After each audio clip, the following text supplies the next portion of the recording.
Hello and welcome to Round Robin. I'm your host, Robin McCormick with the City of Hampton. And today we're going to talk to one of the city's assistant city managers, Steve Bond. Welcome, Steve. Thank you, Robin. I'm glad to be here. You are relatively new in the job, but not terribly new to the city. I don't think people always know that assistant city managers have a specific area of responsibility. You know, it sounds like kind of a general term, like, a bank VP. Right. Oh, yeah, I am new to the city manager's office. I started in September of 2014. However, as you said, I'm not new to the city. I was a deputy city attorney for 7 years prior to that with the city. And as for... You didn't have to sit in as many meetings then. I didn't. And even more importantly, I didn't have to head as many meetings. And in those meetings, all I gave was advice. So people either listened or didn't listen. Right. Now I chair a lot of those meetings, which is a completely different dynamic. It is. It's very different. Yeah. And as far as my areas of responsibility, I'm in charge of public safety, which is, of course, police, fire, emergency management, those types of departments, as well as social services and youth education and family services. I think it's interesting the way Hampton combines those under one assistant city manager. How does it work, though? It works well in the sense that it's preventative. When you really think of social services, there is a public safety aspect to that, protecting children, protecting families, putting people in the best possible position to be successful in our society. And then when you think about police, fire, emergency management, those are really the reasons under the social contract why we even have local government. We get together so we can provide for a common safety net. And so really when you think about a safety net and you think about police and fire, although originally when you look at it, it may not make sense from the very beginning, it is kind of a natural marriage.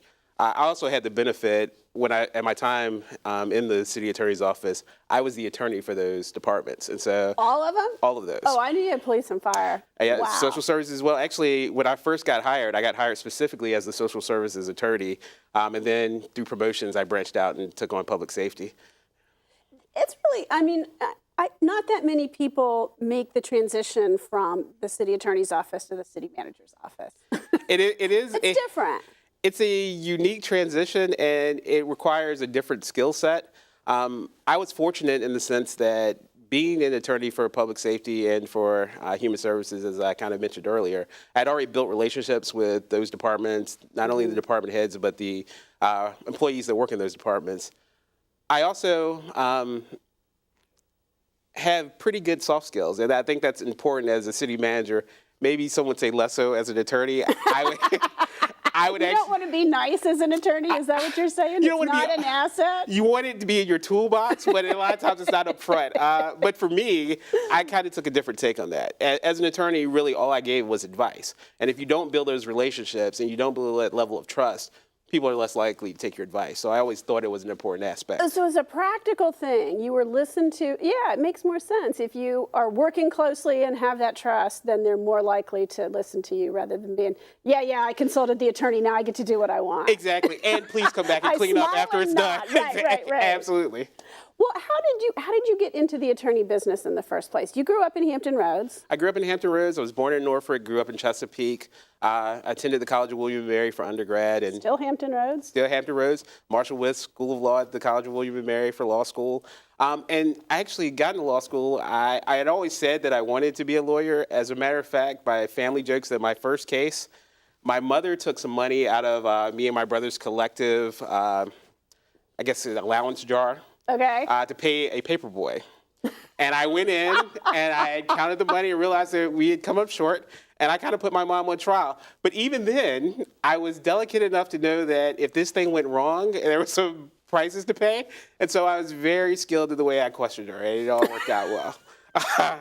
But when I was a junior at William & Mary, I was a government major. Yeah, I was too. What do you do with that? Exactly. I woke up and realized I had majored in grad school. And so I needed to have some real practice. I went into journalism. Skip that whole grad school thing. I'm not sure that wasn't a better choice. But I don't know. I did realize that I needed some practical skills to really be able to earn a living and to have the kind of lifestyle that I wanted. And law school seemed like a great choice. It was a great degree, even if I decided I didn't want to practice law, to kind of fall back on. And so that's kind of how that worked out. So, politics is next, Steve. That could be, this is what a lot of people do. They take that law degree. It's funny that you just say that. My aunt was the late Senator Yvonne Miller in Norfolk. So I actually I did not know that. I come from a political family, and a lot of my family members thought when I went to William & Mary, thought I went to law school, that I was building a resume for politics, but that really wasn't my interest. I definitely was interested in public service, but not necessarily as being a politician. Gotcha. Okay, so what did you do out of law school? Did you have those years where you were on a partner track? Were you in the public service sector? Out of law school immediately. Actually, it took me a while to find my first job out of law school, but I ended up working for a large firm in Richmond. During that time in Richmond, I actually contracted what was called curvaceous pneumonia. I had pneumonia, and there was a bacteria that was trying to eat a hole in my lung. Ew. Got very, very sick. I really was not enjoying my job. I was working for a defense firm, and I was representing a company who made some chemicals that did some bad things to some people. And I didn't have a whole lot of job satisfaction. So when I became sick, I gave up my apartment in Richmond, quit my job, came home. I ended up in the hospital for a little over a week over Christmas and New Year's. Oh, geez. Yeah, spent about a month getting back on my feet with my parents, living at home in Chesapeake. And then I decided to pursue what I really enjoyed from law school, which was actually criminal law. And I became a prosecutor in Norfolk. I was very fortunate to get hired on as a prosecutor and thoroughly enjoyed it. That's, a lot of people think of lawyers as being in the courtroom because that's what you see on TV, but most of law really isn't courtroom. But a lot of being a prosecutor is. Did you like that part? I loved it. The corporate firm that I worked for, I didn't spend hardly any time at all in the courtroom. But as a prosecutor, I spent many days, most of my time was actually spent in the courtroom, and I really, really enjoyed that. So I spent about 4 years and a little more than 4 years in Norfolk, went back into private practice for a small firm, confirmed that I really didn't like private practice, and then ended up as a prosecutor at Newport News before I came here. Now, moving to a city, we sort of hope you don't spend much time in court, right? Right. If you're in court, that means someone has sued us, or you've got to defend someone. It's not necessarily a good thing. Well, it's actually depends on what job as an attorney you have with the city. Right. I got hired on to represent social services initially, and the transition is an unusual transition for Commonwealth to city attorney. But it worked for me because I specialized in doing child sexual assaults as a prosecutor. In Newport News. It was a tough job. But doing social services, it was basically the same cases from a civil aspect. And so as a social services attorney, you are in court every week. There is a regular docket. And so it got me back in the courtroom, it got me into juvenile court where I spent a lot of time anyway. So although it was new, it was still familiar. And it was a good transition. So then you just, you get bored? Your portfolio grows a little bit each time?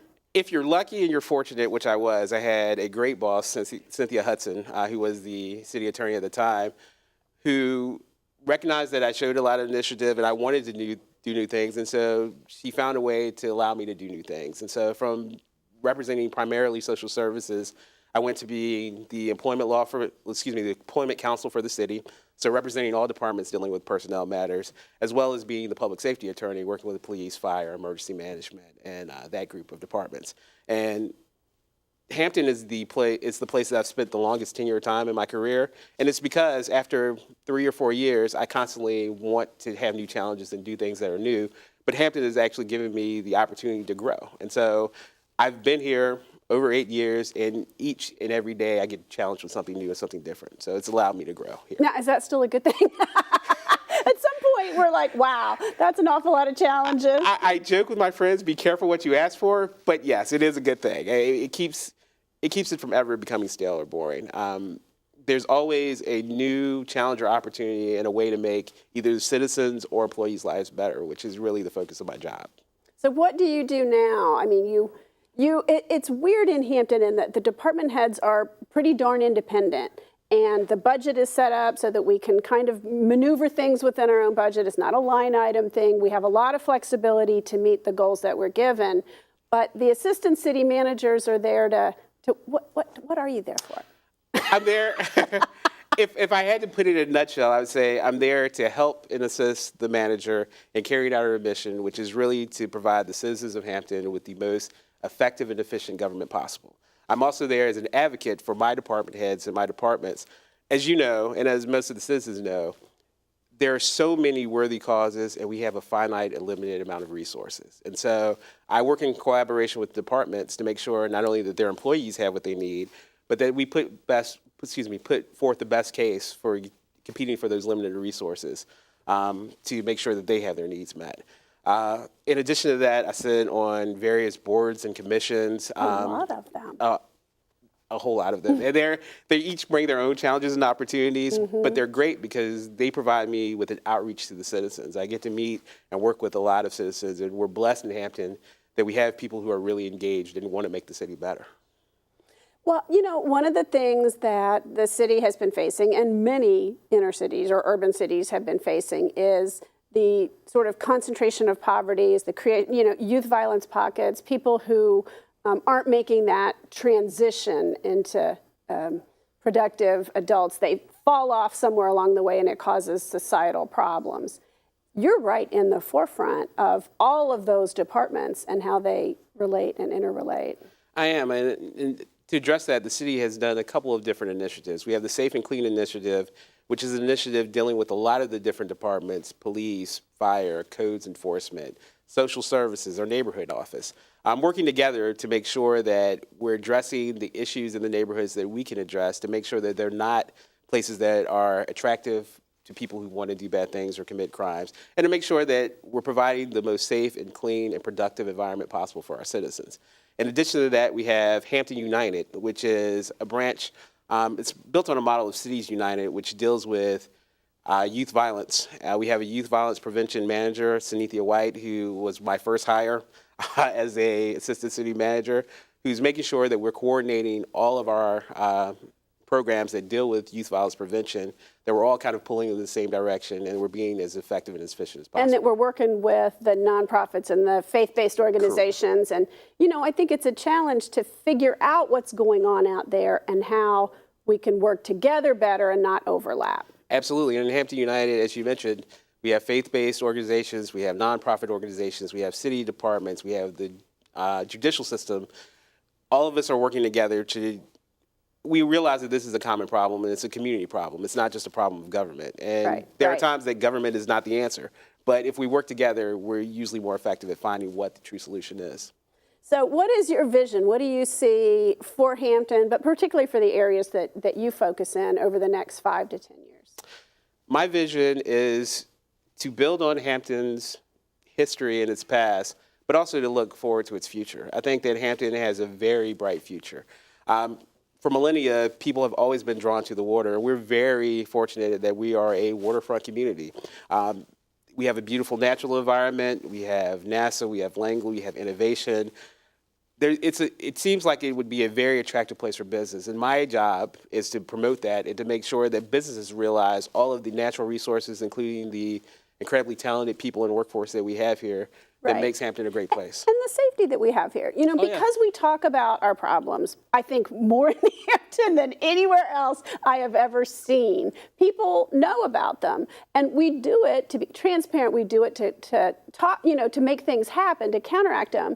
But people have this impression that is incorrect about our crime rate. We have one of the lowest crime rates in Hampton Roads. It is falling. It is not increasing. And I think helping to tell that story and making people understand that we're safe here is part of what we're doing. Hampton is an incredibly safe place.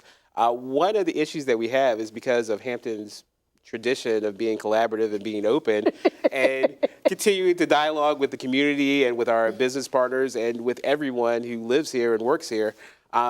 We discuss issues and we don't run from them. Right. And people tend to focus on that and believe that the problem is outsized, when really, as you said, we have one of the lowest crime rates in all of the 7 cities, and it is an incredibly safe place. Right. So you're going to help tell that story and let people know that because we talk about our problems doesn't mean we have any more. It means we're working on them. We're working on them. Once again, it's been Hampton's tradition never to run from issues, but to actually discuss them and engage them. And we are open to doing that because we think that's the best way that we can come up with true solutions to the problems. But as you said, it is going to be part of my job and part of my mission to tell the story about how safe we are and what a great place this is to live. Well, that sounds good. Thank you. And good luck doing that. We'll be here to help you if you want to get the word out about anything. I thoroughly enjoyed it. I will certainly be back. I have many initiatives that I need to push and to make sure that the community knows about them and are aware about them. Well, thank you, and good luck and congratulations in your new-ish job. I know it's not super new right now. Thank you so much. Thank you. And thank you for watching. I think that maybe you've understood a little bit more about how the city manager's office works and what the administration level at the city does to inform citizens and to work with departments to make initiatives happen. Thanks for watching.